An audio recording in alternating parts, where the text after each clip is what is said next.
झटपट चमचमीत सोलापुरी शेंगदाण्याची आमटी बनवण्यासाठी लागणारे साहित्य: 2 चमचे तेल, अर्धा चमचा मोहरी, अर्धा चमचा जिरे, चिमूटभर हिंग, 7 ते 8 किसलेल्या लसूण पाकळ्या, कढीपत्ता, 2 चमचे सेंडे मसाला, 1 चमचा लाल तिखट, अर्धा कप भाजलेल्या शेंगदाण्याचं कूट, पाणी, चवीनुसार मीठ, कोथिंबीर.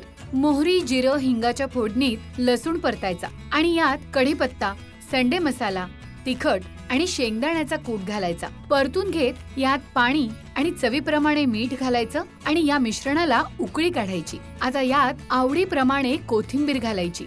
झाली आपली झटपट चमचमीत सोलापुरी शेंगदाण्याची आमटी तयार. तर सगळ्यात आधी इथे 2 चमचे तेल मी कढईमध्ये गरम करून घेतलेलं आहे. याला मस्त अशी खमंग फोडणी घालायची. सगळ्यात आधी मोहरी छान फुलली पाहिजे, तडतडली पाहिजे. काही जण या आमटीमध्ये कांदा टाकतात, काही जण टोमॅटो टाकतात, पण जशी ऑथेंटिक रेसिपी आहे यामध्ये या कांदा टोमॅटोचा वापर नसतो. मस्त अशी सरबरीत आपण असं म्हणतो, छान अशी ही आमटी होते साध्या फोडणीची.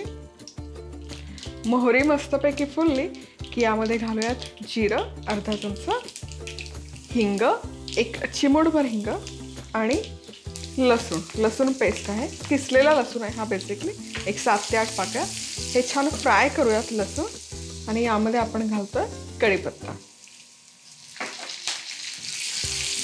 1 मिनिटभर कच्चा लसूण आहे तो छान परतून घेऊयात. लसूण छानपैकी खमंग असा परतून झाला की आता यामध्ये आपण घालतोय मसाला. 1-2 चमचे मी संडे मसाला इथे घातलेला आहे आणि 1 चमचा भर बॅडगी मिरची पावडर आहे. मसाला छान परतूयात. यामध्ये घालूयात अर्धा कप शेंगदाण्याचा कूट. हेही छान मिक्स करूयात. भाजलेला शेंगदाण्याचा कूट आहे हा. शेंगदाणे भाजून त्याची टरफलं काढून तुम्ही कूट बनवून घेऊ शकता. हे छान 1 मिनिटभर फ्राय करूयात मसाले आणि शेंगदाणे. शेंगदाण्याचा जो कूट आहे त्याला हलकंसं तेल सुटलं पाहिजे. तर हे शेंगदाणे छानपैकी फ्राय करून झालेले आहेत. यामध्ये आता घालूयात पाणी, चवीपुरतं मीठ आणि मध्यम आचेवर छानपैकी 7 ते 8 मिनिटं ही आमटी आपण उकळवून घेऊयात. ही आमटी 7 ते 8 मिनिट मस्त मी मीडियम टू हाय हीटवर उकळून घेतलेली आहे. आता गॅस बंद करूयात.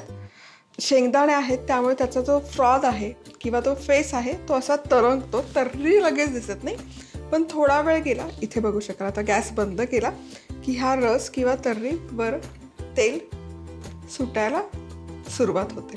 हे बघा, तुम्ही बघू शकाल.